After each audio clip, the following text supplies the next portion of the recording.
అందరికీ నమస్కారం. ఈరోజు డాక్టర్ స్వాతి గారు మనతో ఉన్నారనమాట. ఆవిడ పల్నాడు హాస్పిటల్స్లో కన్సల్టెంట్ గైనకాలజిస్ట్గా వర్క్ చేస్తున్నారు. ప్రజెంట్ ఉన్న సిచ్యువేషన్స్లో ప్రెగ్నెంట్ లేడీస్లో కోవిడ్ వస్తే ఎలాగా, వాళ్ళు ఎలాంటి జాగ్రత్తలు తీసుకోవాలి, వ్యాక్సినేషన్ ఎప్పుడు వేయించుకోవాలి, ఉమెన్ హెల్త్ గురించి అండ్ ఈ మధ్యకాలంలో పీసీఓడీస్ ఇవన్నీ ఎందుకు వస్తున్నాయి, ఎలా నివారించుకోవాలి, ఇంకా ఇలాంటి క్వశ్చన్స్ అన్నిటికో ఆన్సర్ ఇవ్వడానికి మన ముందుకు వచ్చారు. Hello madam, please introduce your self. అందరికీ నమస్కారం. నేను డాక్టర్ స్వాతి, పిడుగురాళ్ళలోని పల్నాడు హాస్పిటల్లో కన్సల్టెంట్ గైనకాలజిస్ట్ గా వర్క్ చేస్తున్నాను. ఇవాళ ప్రెగ్నెంట్ లేడీస్ కరోనా టైంలో ఎటువంటి జాగ్రత్తలు తీసుకోవాలి, ఎటువంటి ఫుడ్ తీసుకోవాలి, వ్యాక్సిన్స్ ఎప్పుడు వేయించుకోవాలి, ఇవన్నీ మీతో షేర్ చేసుకోవడానికి ఇవాళ మీ ముందుకు వస్తున్నానండి. మేడం, ఇంటర్వ్యూ స్టార్ట్ చేద్దాం. నా మొదటి ప్రశ్న, ఇప్పుడున్న సిచ్యువేషన్స్లో ప్రెగ్నెంట్ లేడీస్ ఎలాగ వాళ్ళ ఆరోగ్యాన్ని కాపాడుకోవాలి?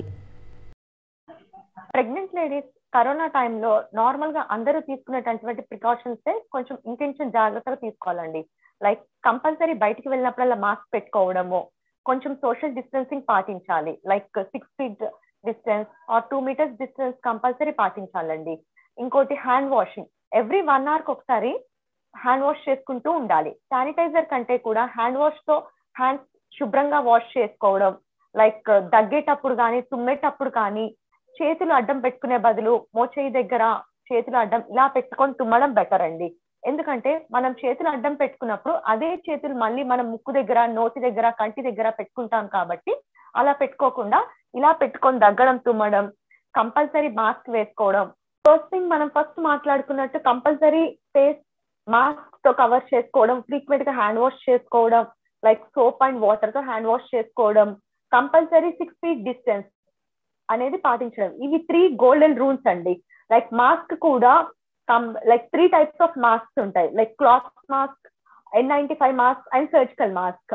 So cloth mask, N95 mask, surgical mask అనేవి ఈ మూడిట్లలో ఏదైనా మీరు యూజ్ చేసుకోవచ్చండి. సో వీటిని కంపల్సరీ వేసుకుంటే బెటర్ అండి. ప్రెగ్నెన్సీ టైంలో నార్మల్ గా కోవిడ్ టైంలోనే అని కాదు, నార్మల్ ప్రెగ్నెన్సీ అప్పుడు కూడా ప్రతి ఒక్కరు తీసుకోవాల్సిన జాగ్రత్త ఏంటి అంటే కంపల్సరీ హ్యాపీగా ఉండాలండి. ఎప్పుడు కూడా మైండ్ ని రిఫ్రెష్డ్ గా, స్ట్రెస్ ఫ్రీగా పెట్టుకోవాలి. ఏదైనా ఎమర్జెన్సీ ఉంటే కంపల్సరీ డాక్టర్ అడ్వైస్ తీసుకోవాలి. మీరు అన్నట్టు పాటించకూడదండి. కంపల్సరీ డాక్టర్ అడ్వైస్ తీసుకొనే చేసుకోవాలి. అండ్ రెగ్యులర్ గా కీగిల్స్ ఎక్సర్సైజెస్, స్క్వాటింగ్ ఎక్సర్సైజెస్ అనేవి డాక్టర్ ని అడిగి తెలుసుకొని ఒకసారి చేసుకోవడం బెటర్ అండి. ఏమైనా ఇబ్బందులు అనిపించినా, లైక్ ప్రెగ్నెన్సీలో ప్రాబ్లమ్స్ అనిపించినా, లేదా రెస్పిరేటరీ ప్రాబ్లమ్స్ అంటే ఆయాసం, దమ్ము, దగ్గు ఇలా ఏది అనిపించినా కూడా కంపల్సరీ డాక్టర్ అడ్వైస్ తీసుకోవడం బెటర్ అండి. Okay ma'am. రెండో ప్రశ్న, ప్రెగ్నెంట్ లేడీస్ ఏ విధంగా చెకప్కి వస్తున్నారు మ్యామ్? ఆన్లైనా లేకపోతే డైరెక్ట్గా వస్తున్నారా? అండ్ ఒకవేళ డైరెక్ట్గా రావాలంటే ఎన్ని మంత్స్కి ఒకసారి రావాలి మ్యామ్? అంటే సిచ్యువేషన్స్ బాగాలేదు కదా, ఎన్ని మంత్స్కి ఒకసారి మీరు సజెస్ట్ చేస్తున్నారు? ఎంత బయటికి తక్కువగా వస్తే అంత మంచిదండి. ఎందుకంటే ఎలా వాళ్ళకి వ్యాప్తి చెందిద్ది, ఎక్కడి నుంచి వస్తుంది అనేది మనం చెప్పలేం కాబట్టి బెటర్ వాళ్ళు ఎక్కువగా బయటికి రాకపోవడమే మంచిది. సో మేము కూడా చెకప్స్ ని చాలా వరకు ప్రెగ్నెంట్ లేడీస్ కి అవసరమైతే మాత్రమే రమ్మని చెప్తున్నాము. లైక్ ఏమన్నా బాగా కడుపులో నొప్పిగా ఉన్నా, బ్లీడింగ్ అయినా, ఏమన్నా లేబర్ పెయిన్స్ అలా వస్తేనే రండి, లేకపోతే అంతగా అవసరం లేకపోతే పంపించట్లేదు, రమ్మని చెప్పట్లేదండి. సో ఫస్ట్ 7 నెలల్లో యూజువల్లీ నెలకు ఒకసారి వస్తే సరిపోతుందండి. కానీ ఈ కరోనా టైంలో ఆ నెలకు ఒకసారి వచ్చే బదులు కూడా 1.5 months కి, 2 months కి ఒకసారి వచ్చి రావడం, లేదా ఏమైనా ఇబ్బంది ఉంటే రావడం లాంటిది చేస్తే బెటర్ అండి. అండ్ 9వ నెలలో మాత్రం 10 రోజులకు ఒకసారి రమ్మని చెప్తున్నామండి. ఆన్లైన్ కన్సల్టేషన్ అనేది తీసుకోవడం చాలా బెటర్ ఆప్షన్. యూజువల్లీ ఎక్కడైతే ఆన్లైన్ కన్సల్టేషన్ ఉంటుందో మాక్సిమం అక్కడ ఆన్లైన్ కన్సల్టేషన్ ఫెసిలిటీని ప్రెగ్నెంట్ లేడీస్ ఉపయోగించుకుంటే చాలా మంచిదండి. ఇంకోటి, ఒకవేళ చెకప్ కి రావాలి అనుకున్నప్పుడు వాళ్ళు ప్రేయర్ గా అపాయింట్మెంట్ తీసుకొని ఏ రోజైతే డాక్టర్ అవైలబుల్ గా ఉంటారు, ఏ టైమింగ్ నుంచి ఏ టైమింగ్ కి వరకు అవైలబుల్ గా ఉంటారు అనేది తెలుసుకొని వస్తే వాళ్ళకి ఎక్కువ వెయిటింగ్ టైం అనేది అవాయిడ్ చేయగలుగుతారు. ఎందుకంటే వెయిట్ చేస్తున్నప్పుడు అక్కడ చాలా మంది వెయిట్ చేస్తారు. సో ఆ క్రౌడింగ్ అదంతా అవాయిడ్ చేయడం కోసం ప్రేయర్ గా అపాయింట్మెంట్ తీసుకొని రావడం బెటర్ అండి. అండ్ స్కాన్స్, రక్త పరీక్షలు అవి కూడా చాలా వరకు అవసరమైతే మాత్రమే చేయించుతున్నామండి. కంపల్సరీ 3వ నెలలో ఒకసారి స్కాన్, 5వ నెలలో, 8-9 నెలల్లో చేయించుతున్నాము. ఇంకా మిగతా టైమ్స్ లో అనవసరంగా స్కానింగ్ పంపించడం కానీ రక్త పరీక్షలు పంపించడం కానీ చాలా వరకు తగ్గిస్తున్నామండి. Okay ma'am. In case pregnant లేడీస్లో కరోనా పాజిటివ్ వస్తే వాళ్ళు ట్రీట్మెంట్ ఇంటి నుండి తీసుకోవచ్చా, లేకపోతే హాస్పిటల్లో అడ్మిట్ అవ్వాలా మేడం?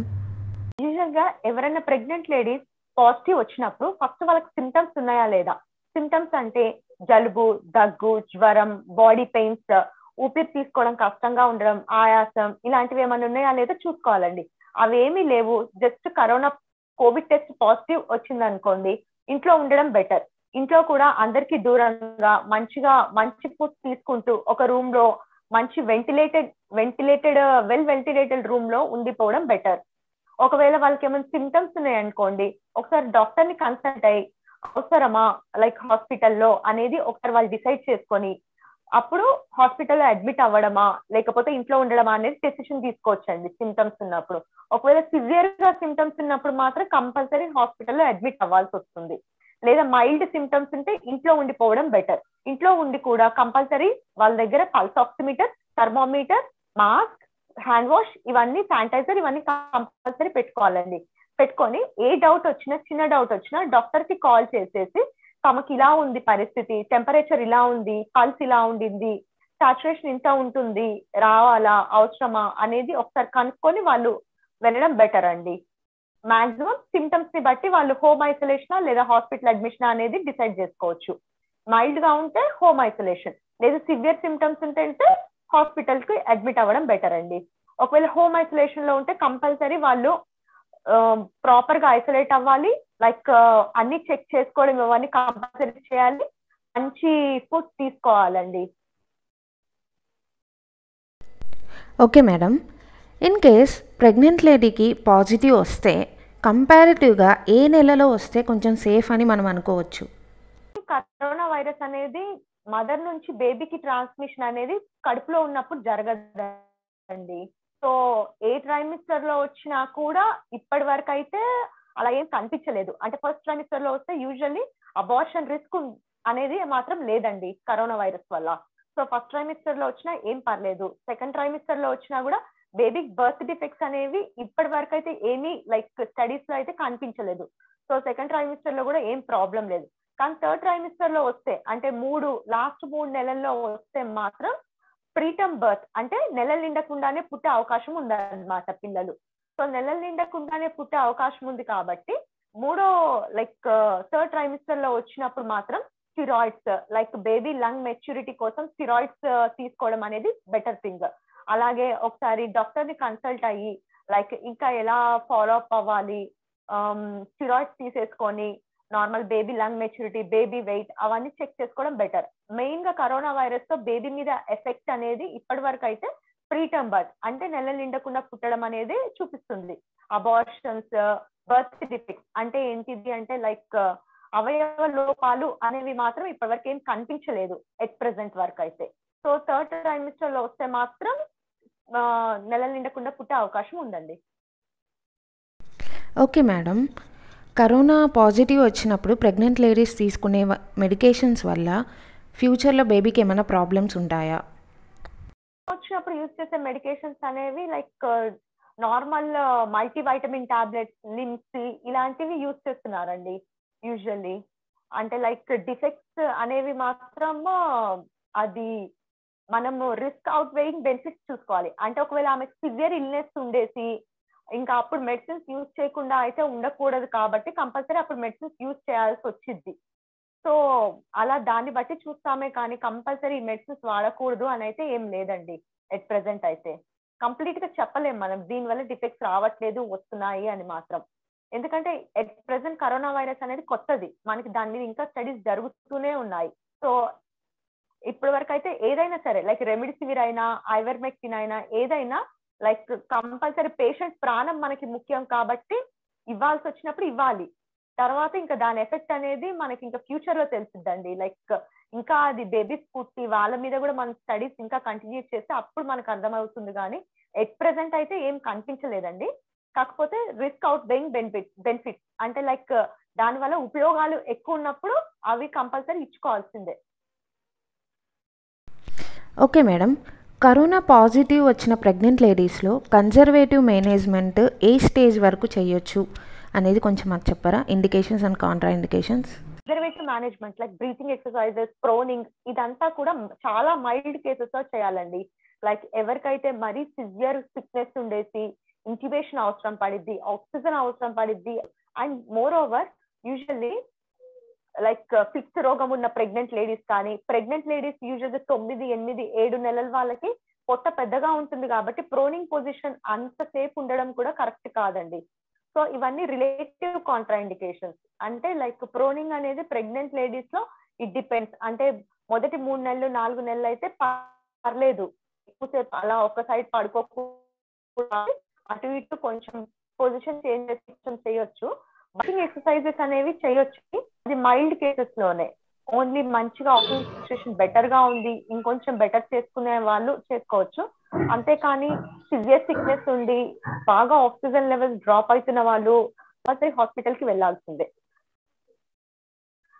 కన్జర్వేటివ్ మేనేజ్మెంట్ అనేది only like mild, very mild cases లో మాత్రం బెటర్ అండి. Okay madam. ప్రెగ్నెంట్ లేడీ పాజిటివ్‌గా ఉన్నప్పుడు డెలివరీ అవుతే చనిపోయే ఛాన్సెస్ ఉందా మ్యామ్? యా, మెటర్నల్ మోర్టాలిటీ ఈ మధ్యన కొన్ని కేసెస్ లో కనిపించిందండి. Like because of usually delivery అప్పుడు వాళ్ళకి లంగ్ ఫంక్షన్ కానీ హార్ట్ ఫంక్షన్ కానీ బాగా కాంప్రమైజ్ అవుతాయి అన్నమాట. సివియర్ సిక్నెస్ ఉన్న మదర్స్ చాలా మంది కూడా like because of this covid they are dying. అంటే ఏంటిది అంటే లైక్ లంగ్ సివియర్ వాళ్ళకి ఇంకా హైపాక్సిక్, అంటే ఆక్సిజన్ అనేది సాచురేషన్స్ బాగా పడిపోయి ఇంకా ఎక్స్ప్రెస్ వాళ్ళకి మనం ఇమీడియట్ గా డెలివరీ చేసుకోవాల్సి వచ్చిన పరిస్థితి, ఇంటిబేట్ చేయాల్సిన పరిస్థితి, అలా చేసినా కూడా చాలా మంది ఈ మధ్య కాలంలో చనిపోయారండి. సో అందుకే సివియర్ సిక్నెస్ ఉన్న వాళ్ళని ఎంత త్వరగా హాస్పిటల్ అడ్మిట్ చేస్తే అంత మంచిది. అలా మనం త్వరగా అడ్మిట్ చేసుకొని సివియర్ సిక్నెస్ ఉన్న వాళ్ళకి ఎమర్జెన్సీ సిజేరియన్ సెక్షన్ చేయడం బెటర్ అండి. ఎమర్జెన్సీ సెక్షన్ చేసి బేబీని తీసిన తర్వాత మనం కోవిడ్ కి కావాల్సిన ట్రీట్మెంట్ ఇచ్చుకోవచ్చు. లైక్ రెమెడీస్ స్టార్ట్ చేయడం, వెంటిలేట్ చేసుకొని ఇంకా ఆక్సిజనేషన్, ఇంకా కావాల్సిన ట్రీట్మెంట్ చేసుకోవచ్చండి. కానీ డెత్ మాత్రం ఉంది సివియర్ కోవిడ్ లో. మైల్డ్ మోడరేట్ అయితే కొంచెం పర్లేదండి, లైక్ ప్రెగ్నెంట్ లేడీస్ లో. కానీ డెలివరీ అనేది మాత్రం అది ఆప్ట్రిషన్, లైక్ ఆమె సిక్నెస్ ని బట్టి. అంటే లైక్ ఆమె సివియర్ సిక్నెస్ ఉంది, కంపల్సరీ మనం ఆమెను సేవ్ చేయాలి అనుకున్నప్పుడు మాత్రం లైక్ ఇమీడియట్ గా బేబీని డెలివరీ చేసుకొని తనని సేవ్ చేసుకోవడం బెటర్. లేకపోతే బేబీకి ప్రమాదం, తల్లికి ప్రమాదం. సో అందుకని ఆ టైంలో ఎమర్జెన్సీ సెక్షన్ చేయాల్సి వస్తుంది. మైల్డ్ కేసెస్ లో మాత్రం కొద్దిగా ఆమెకు కరోనా సింటమ్స్ తగ్గి కొంచెం బెటర్ అయిన తర్వాత అప్పుడు మనం నార్మల్ కి పెట్టుకోవచ్చు, అప్పుడు తనకి ఏమి ఇబ్బంది ఉండదండి. కానీ సివియర్ కేసెస్ లో మాత్రం డెత్స్ ఉన్నాయండి. Okay madam. మరి మైల్డ్ కేసెస్ వాళ్ళు నార్మల్ డెలివరీకి వెళ్ళొచ్చా మ్యామ్? లేకపోతే సిజేరియన్ సెషన్ కంపల్సరీయా? మైల్డ్ కేసెస్ లో నార్మల్ చేసుకోవచ్చండి, బేస్డ్ ఆన్ ద లైక్ ఆ పేషెంట్ కి మరీ మనము నార్మల్ అవుతుంది అన్నప్పుడు చేసుకోవచ్చు, నో ప్రాబ్లం.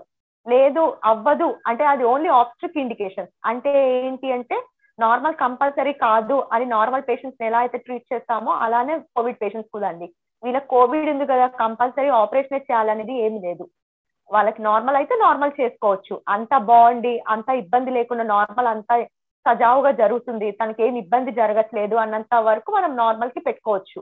లేదు ఏమైనా ఇబ్బంది అవుతుంది, ఎమర్జెన్సీ, బేబీకి ఇబ్బంది అవుతుంది, మదర్ కి ఇబ్బంది అవుతుంది అంటే మాత్రం ఎమర్జెన్సీ తీసుకోవాలి. సో మైల్డ్ కేసెస్ లో మనం నార్మల్ చేసుకోవచ్చు అండి, no problem. Okay madam. Delivery టైంలో మదర్ నుండి బేబీకి పాజిటివ్ వచ్చే ఛాన్స్ ఉందా? యూజువల్లీ ఎట్ ప్రెసెంట్ అయితే ఉన్న స్టడీస్ ప్రకారం ఇప్పటి వరకు ఏం ట్రాన్స్మిషన్ కనిపించలేదు. ఇంట్రాపార్టం లేదా యాంటీపార్టం అంటే కడుపులో ఉన్నప్పుడు కానీ బయట డెలివరీ టైంలో కానీ ఎట్ ప్రెసెంట్ వరకు అయితే ట్రాన్స్మిషన్ కనిపించలేదండి. కాకపోతే పుట్టిన తర్వాత బేబీని ఎందుకైనా మంచిది అబ్జర్వేషన్ లో పెట్టడం బెటర్ అండి.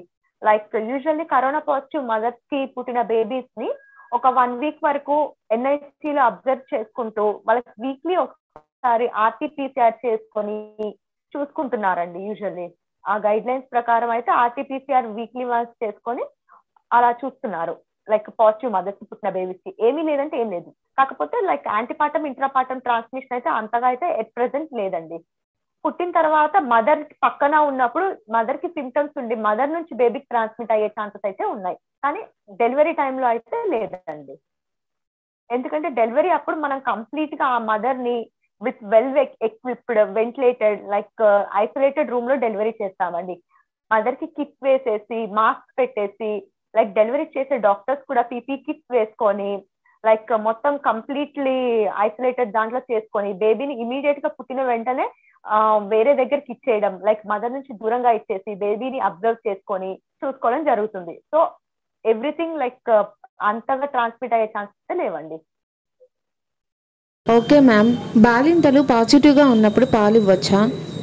Patient after delivery breast feeding ఇవ్వచ్చండి, కానీ బ్రెస్ట్ ఫీడింగ్ ఇచ్చేటప్పుడు తను లైక్ హ్యాండ్ శానిటైజ్ చేసుకోవడం, మాస్క్ పెట్టుకోవడం లాంటివి చేయాలండి కంపల్సరీగా.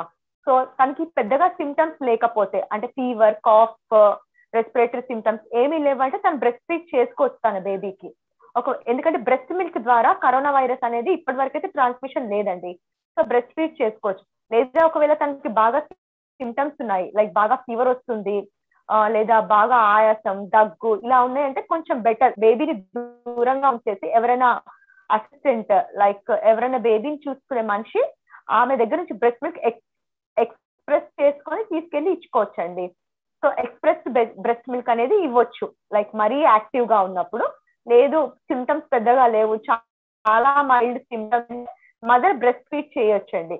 బట్ బ్రెస్ట్ ఫీడ్ చేసేటప్పుడు కూడా మదర్ కొంచెం బేబీకి కొంచెం దూరంగా పెట్టడం బెటర్ అండి. అండ్ హ్యాండ్ శానిటైజేషన్ ఈ టెక్నిక్స్ అన్ని ఫాలో అవుతూ జాగ్రత్తగా ఇవ్వాలండి.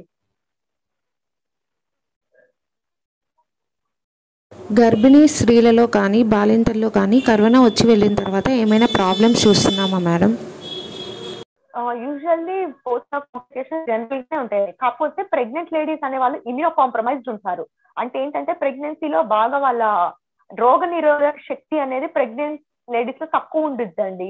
సో మంచి ఫుడ్ తీసుకోవడం, గ్రీన్ లీఫీ వెజిటబుల్స్, ఫ్రూట్స్, మంచిగా మీట్ ఇవన్నీ తీసుకోవడం లాంటివి చేయాలండి వాళ్ళు. ఎందుకంటే వాళ్ళలో కొంచెం ఇమ్యూనిటీ తక్కువ ఉండిద్ది కాబట్టి సో వాళ్ళకి కొంచెం వీక్నెస్, కొంచెం ఇంకా అదర్ కాంప్లికేషన్స్ వచ్చే ఛాన్సెస్ ఉంటాయి కాబట్టి బాగా తినడం, like better isolation, like avoiding crowded places, mask, sanitizer ఇవన్నీ బెటర్ యూజ్ చేయడం బెటర్ అండి పోస్ట్ కరోనా కూడా ప్రెగ్నెంట్ లేడీస్ అయితే, ఎందుకంటే వాళ్ళలో ఇమ్యూనిటీ తక్కువ ఉండిద్ది కాబట్టి.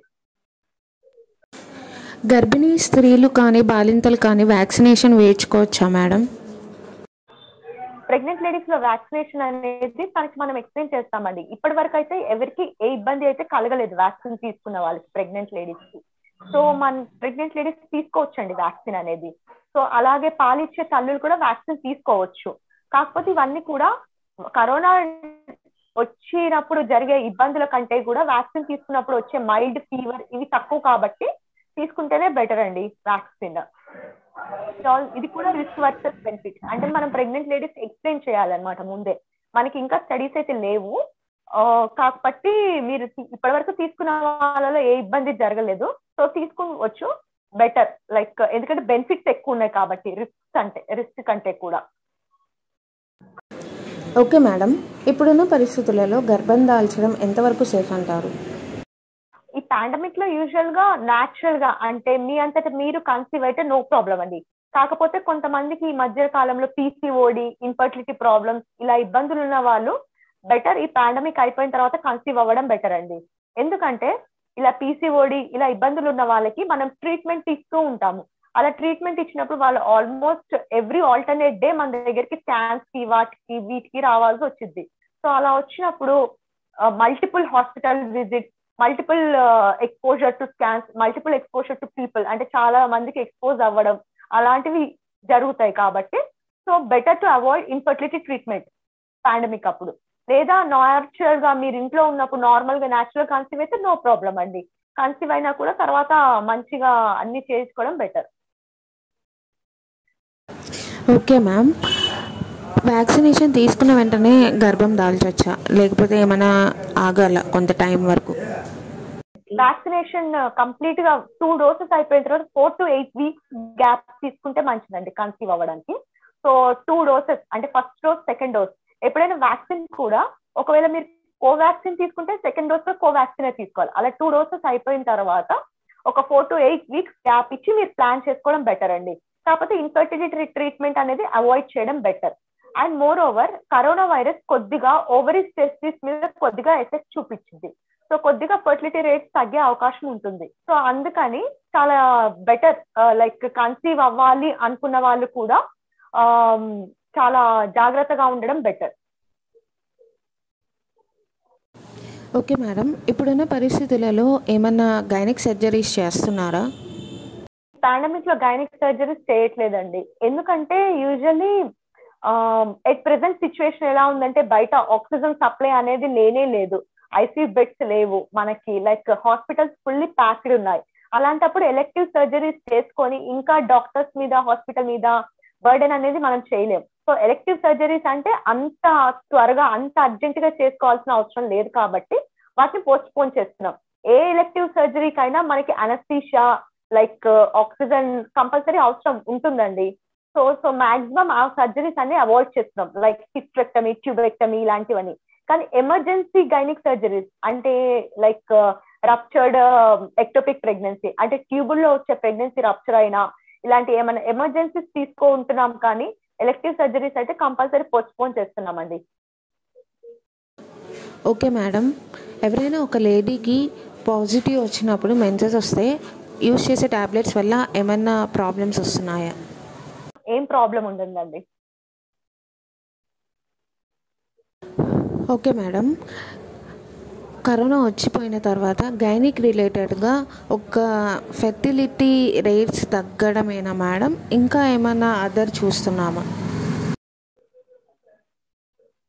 గైనిక్ రిలేటెడ్ అంటే fertility like usual corona virus అనేది ఇన్ఫ్లమేషన్ కాజ్ చేస్తుంది, అది ఏ ఆర్గన్ లో అయినా సరే, లైక్ లంగ్స్ కానీ ఏదైనా ఆర్గన్. ఇన్ఫ్లమేషన్ అంటే కొద్దిగా ఇన్ఫెక్టివ్ స్టేజ్ లాగా అన్నమాట.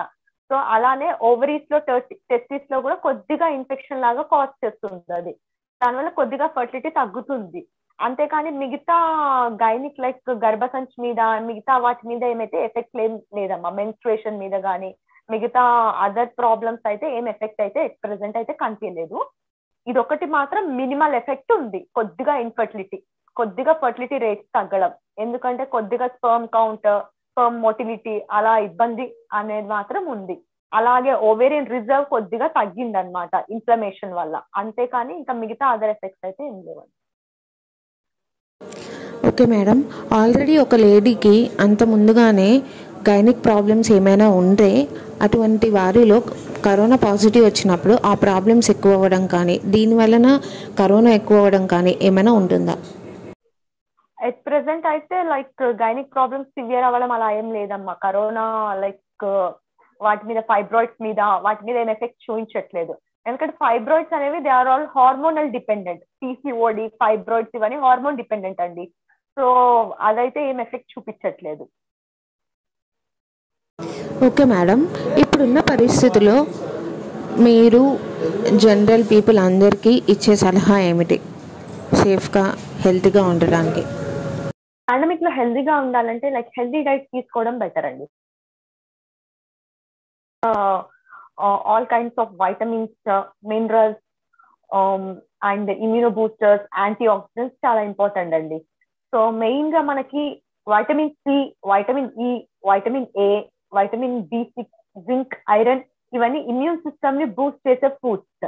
లైక్ వైటమిన్ సి అనేది strawberries, lemon, oranges and other berries లో ఉండిద్దండి.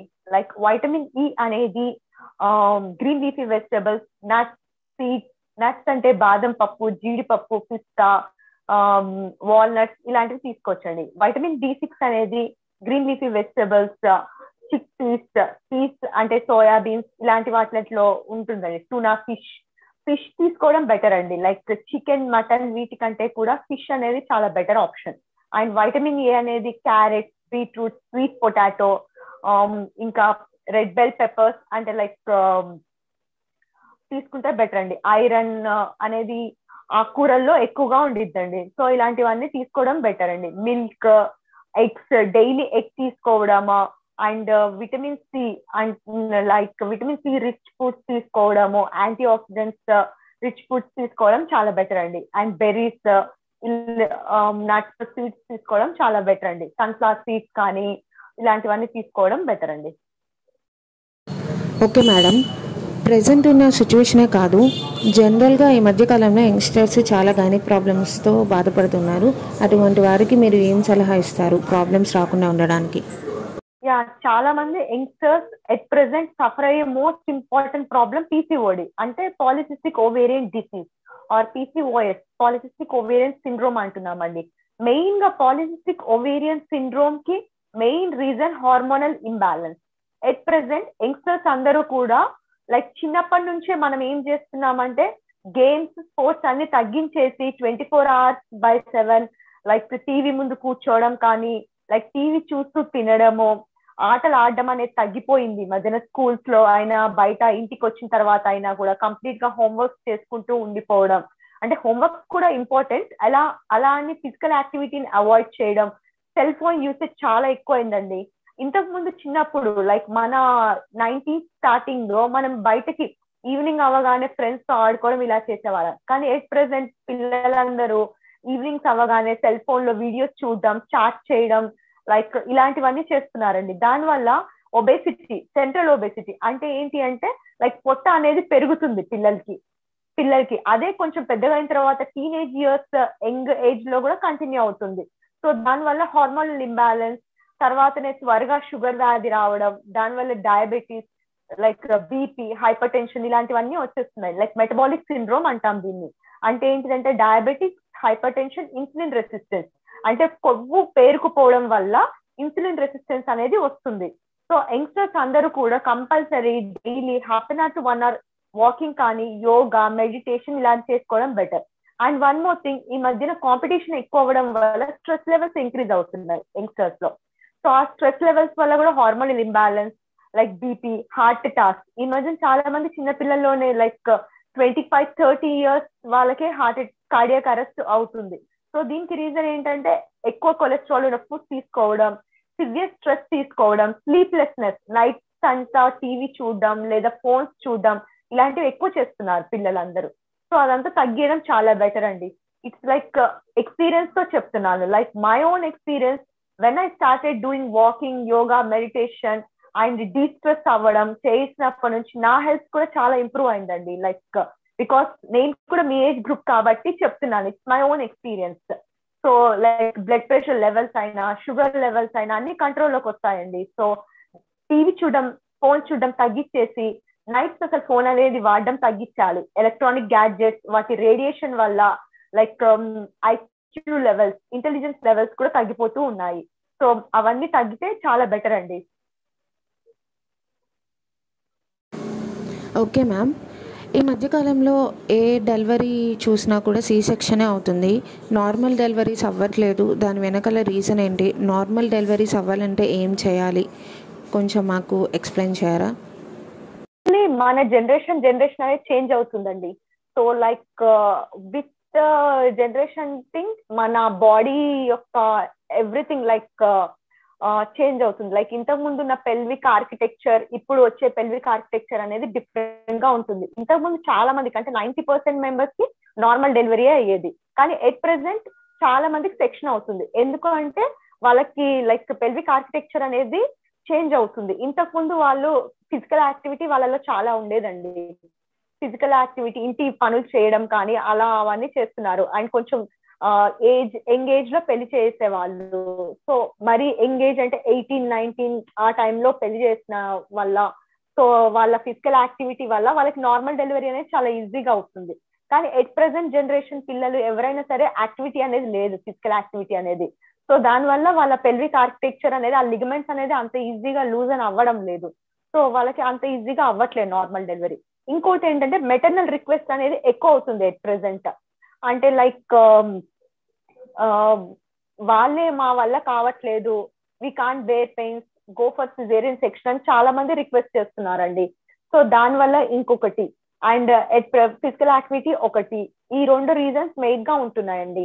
ఎందుకంటే ఇంతకు ముందు అందుకే చాలా లైక్ కొన్ని ఫెర్నాండెస్ ఇలాంటి హాస్పిటల్స్ లో మెయిన్ గా there will be separate room for physical activity, like ball exercise అని, కీగిల్స్ ఎక్సర్సైజెస్ అని చేపిస్తారు సో దట్ వాళ్ళు it will promote normal delivery అన్నమాట. బట్ ఎట్ ప్రెసెంట్ జనరేషన్ మాత్రం లైక్ యాక్టివిటీ అనేది పూర్తిగా తగ్గిపోయింది. సో ఫిజికల్ యాక్టివిటీ తగ్గిపోవడం వల్ల PCOD, infertility problems, deliveries normals ఎక్కువగా కాకపోవడం, ఇవన్నీ it depends on this physical activity. And moreover ఇంకొకటి బర్త్ వెయిట్ అనేది బేబీస్ ఈ మధ్యన ఎక్కువ ఉంటుందండి. లైక్ ఇంతకు ముందు అనేది ఆ బర్త్ వెయిట్ అనేది ఎట్ ప్రెసెంట్ బేబీస్ కి ఇంక్రీజ్ అవుతూ ఉంది. And more over GDM patients అంటే ప్రెగ్నెన్సీలో డయాబెటీస్ ఉన్న పేషెంట్స్ ఎక్కువ అవుతున్నారు. అండ్ ఇంకొకటి ప్రెగ్నెన్సీలో బ్లడ్ ప్రెషర్ ఎక్కువ ఉన్న పేషెంట్స్, హార్ట్ డిసీజ్ ఎక్కువ ఉన్న పేషెంట్స్ ఎక్కువ అవుతున్నారు. సో దానివల్ల ఫిజికల్ యాక్టివిటీ లేని వల్ల ఇలా డిసీజెస్ లైక్ కోమార్బిడిటీస్ ఎక్కువ ఉన్న పేషెంట్స్ ఎక్కువ అవ్వడం వల్ల వాళ్ళని కంపల్సరీ సిజేరియన్ సెక్షన్, కంపల్సరీ అని ఏం కాదు బట్ మాక్సిమం సిజేరియన్ సెక్షన్ తీసుకోవాల్సి వస్తుంది అనమాట. ఇంతకుముందు చూస్తే చూడండి ఈ పిక్చర్ లో కీగిల్స్ ఎక్సర్సైజెస్ అండ్ వాళ్ళు హౌస్ హోల్డ్ యాక్టివిటీస్ అలా చేసేవారండి. సో దానివల్ల వాళ్ళకి లైక్ ఈజీగా ఫెసిలిటేట్ అయ్యేది normal delivery. So at present generation లో అదేమీ లేదు కాబట్టి సో నార్మల్ అనేది చాలా కష్టంగా లైక్ వాళ్ళకి అండ్ మోర్ ఓవర్ వాళ్ళు తట్టుకోలేకపోతున్నారు. సో ఆ పోనీ సపోర్ట్ లేదు ప్రెసెంట్, ప్లస్ ఇది కూడా లేదు లైక్ బేబీస్ పెద్దగా కూడా ఉంటున్నాయి. అంటే లైక్ బేబీ బర్త్ వెయిట్ కూడా జీడిఎం అంటే పేషెంట్స్ ప్రెగ్నెంట్ లేడీస్ లో షుగర్ ఉండడం వల్ల బేబీ బర్త్ వెయిట్ 3.54 kgs వరకు కూడా బేబీస్ బర్త్ వెయిట్ ఉంటున్నాయి. సో దాని వల్ల కూడా నార్మల్ డెలివరీస్ అనేది కష్టం అవుతున్నాయి. Thank you so much madam. మేము అడగగానే వచ్చి మాకు అన్ని క్వశ్చన్స్కి చాలా అర్థమయ్యేటట్టు నీట్గా ఆన్సర్ ఇచ్చారు. Very very thanks.